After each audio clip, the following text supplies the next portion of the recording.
nuti har'a warra biyya Itoophiyaa keessatti ulaa galaanaa Itoophiyaa barbaachisa. Itoophiyaan balbala galaanaa malee taa'uun qabdu. Ummanni miiliyoona 130 waggaa 2030 keessa miiliyoona 150 galu kuni balbala galaanaa malee taa'uun qabu. Ulaan galaanaa kaleessa aarsaan itti jigee lubbuun kumaatamni rakkafalame bakkatti deebuu qaba jennee warra waa'ee biyyaa irraa dubbachaa jiru. Bakka kana ga'uudhaaf waggaa baay'ee si gaafata jechuudha. Kanaafis amanii fudhadhu. Tiliqimsi. Amma odeeffannoo ijootti isinii deemu. Sabbar zeena.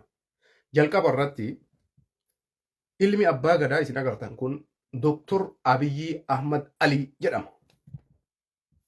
Dhalataa Oromooti. Bashaashatti dhalatee baadiyaa keessatti dhalate. Sammuun isaatiin faxxaanyiidha. Hin jarjara, hin qo'ata, hin barata, biyyaaf jaalata, biyya faarsa, biyya isaatiif dhimmama, biyya isaatiif cinqama. Dhufeetiniin raayyaa ittisa biyyaatiif dabalame. Umrii isaa waggaa 14. Hanga har'aa umriin isaa waggaa 48tti carraa xaqlaa ministerummaa Itoophiyaa bulchuu argatee Itoophiyaa bulchaa jira jechuudha. Xaqlaa ministeriin kun maal jechaa jira? Itoophiyaan akka Afrikaatitti dirree xayyaaraa ijaaraa amma isin jirtu Ameerikaan waan kana keessaa qooda fudhachuu qabna.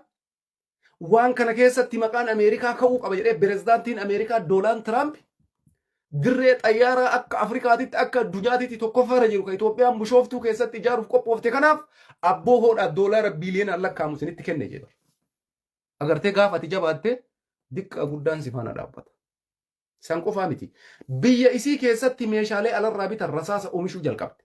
Diroonii oomishuu jalqabde. San biraan tartee ammoo iddoon kularri itti oomishamu oomishuu jalqabde. San biraan tartee ammoo nadaaj dif isa jedhamu. Gaazii gurraacha biyya keessatti baastee biyya akkana irraa gaaziin galuun dhoorgaadha. Makiinaan akkana kana eenyu dalage? Ilma kenna ilma gadaan bulu. Ilma gadaadhaan hoogganu. Ilma manguddoo irraa gattaa'eetiin hin gaafetti jabaattu bar. Manguddoota wajjiin mari'ataa bar. Muslima osoo hin jenne, waaqeffataa osoo hin jenne, protestaantii osoo hin jenne, amantiin hin qoodu. Gaafa itti jabaatte dhaqee sheeka keenya kabajamaa shee Hajjii Ibraahim Tufaa bira gattaa'ee wajjiin mari'ata. Mee maaltu fala? Akkamtu na baasa. Gaafa itti jabaatte ammoo dhaqee Abuunaa Saawiroos hoogganaa amantii Ortodoksii dubbi himaa dheengadda muudamanii beektan. Isa bira dhaqee gaafata. Akkamtu fala? Gaafa kaani dhaqee ammoo warra protestaantii hayyuu irraa manguddoo irraa akkanatti biyya bulchaa jechuudha. Kanaaf jecha Oromoon ummanni isaa galaana. Galaana ta'uu irreechi dheengaddaa ragaadha.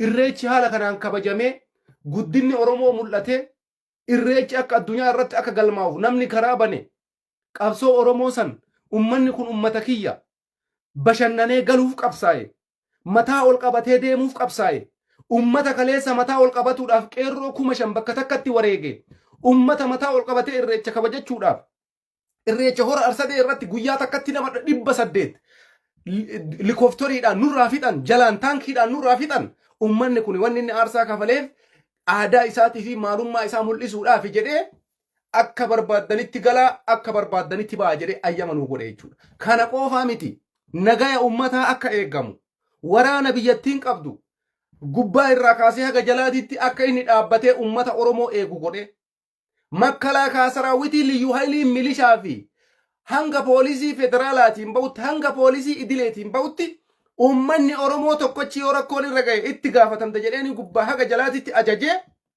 ummanni isin agartan sun namni miiliyoona 10tti lakkaa'amu sun ayyaana isaa kabajee karaa nagaatiin qeeggalee jechuudha. Kuni taphatti argame si fakkaata? Taphumatti wanni kun marti argame ifaajee fi qabsoo Oromooti. Namni amma isin argitan kuni ilma Oromoo taanaan kana godhee jechuudha. Hayyoonni keenya namoonni har'a hayyoonni keenya wajjin qabsoo geggeessaa jiran maal jechaa turan irreecha irratti Masaay Mokonnon dheengadda xiinxallaan keenya siyaasaa isa wajjin intarvii godhaa ture. Inni garuu isumaaf jecha Oromoon dhabne maal jedhe irreecha irratti Oromoo bulchiinsi magaalaa Finfinnee dhimma irreechaa irraa maal barbaada? Irreechi eega waan Oromoo ta'ee Adaanechi Abeebeetii fi bulchiinsa magaalaa Finfinnee poolisii federaalaa maaltu galche jee bara afaan ba'e.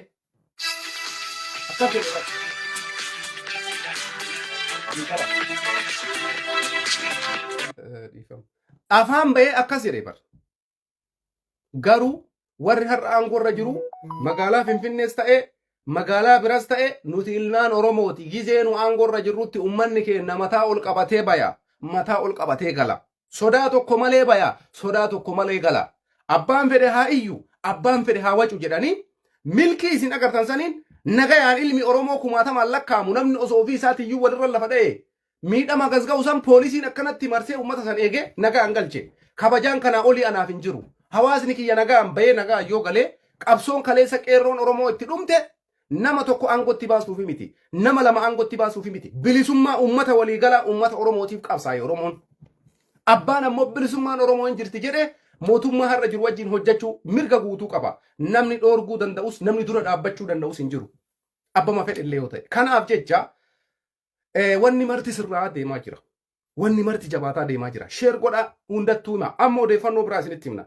Dhimma ulaa galaanaa irratti breaking news fi odeeffannoolee gaggabaabaa sabbar zeenaa isin biraan ga'u itti fufnee jirra. Isinis nu dhageeffachaa jirtanii nu hordofaa jirtanii odeessi kenna isin bira gahaa jira. Kanarratti har'a gabaasa isinii qabna.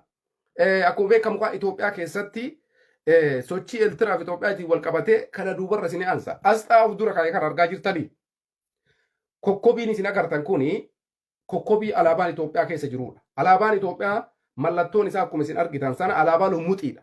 Alaabaa lummuxii san jijjiiruuf jecha Mallas Zeenaawiin gara aangootti dhufu alaabaa Itoophiyaa kana keessa kokkobii isin agartan asxaa amma garaa kiyyarra jiru kana alaabaa Itoophiyaa irra kaa'e. Mootummaan wayyaanee jechuudha kanarra aangoo irraa kaafame. Amma mootummaan Itoophiyaa dheengadda waan haaraa tokko ifoomsee ture. Wanti haarofni dheengadda mootummaan Itoophiyaa ifoomsee dhimma asxaati. Waa'ee tashkarkaariiti. Makiinaa jechuudha. Taargaa makiinaati. Taargaa makiinaa Itoophiyaa keessatti bifa haarawaan taargaan makiinaa kun qophaa'e. Taargaan makiinaa kun akkuma isin agartan taargaan haarofni qubee A sadiin ka'a jechuudha. A sadiin kun akka amma Profeesaraatitti yoo isin hiike xiinxalla isaa guddicha umrii dheeraa saba kanaaf jecha aarsaa kafalee qabsaa'isanii yoo mistiraa wajjin isinitti himnu A sadiin tana yoo adda addatti baaftee qubee bushtaabee isaatiin qubee guddachiisaa isaatiin ka kennu taate guutumatti Dr. Abiyyi Ahmad ibsaa jechuudha. Tokkoffaarratti A jechuun aan jalqabaa Abiyyiidha jechuudha. Aan lammaffaa Ahmadii jechuudha maqaa kiyya. Amma osoo anan taane abbaa isaati jechuudha. Abiyyi Ahmad akkasii maqaan isaa sirriidha moo sirrii miti. Qubeen aan tokkoffaan Abiyyiidha. Aan lammaffaan Ahmadii abbaa isaati moggoo kiyya jechuudha. Sadaffaan ammoo Aliidha. Abiyyi Ahmad Ali. Achi booda 000000 ilaal. Kun amma yaa misxiraawii nigiggirru. Amma wanti kuni namoota hedduudhaaf isin hin galu. Afaan Oromoo dubbadhu kana Ingiliffa si fakkaata. Gisee tokko tokko bar dubbiin wallaalaan bara kana dadhabne bar. Ittuuyyuu himnee nama ittiin seenne jira. Amma waan ani itti himu kana afaanuma Ingiliffaa itti fakkaata gari. Ittiin seenu sammuu kana keessan seenu sammuun isaa cufameera. Sigalee Abiyyi Ahmad Ali jechuudha. Maqaa isaati jechuudha. Isinii kalaame namoonni hedduun kana hunubannee jechuudha. Kana qofa dhaabattaa hin jiru dubbiin.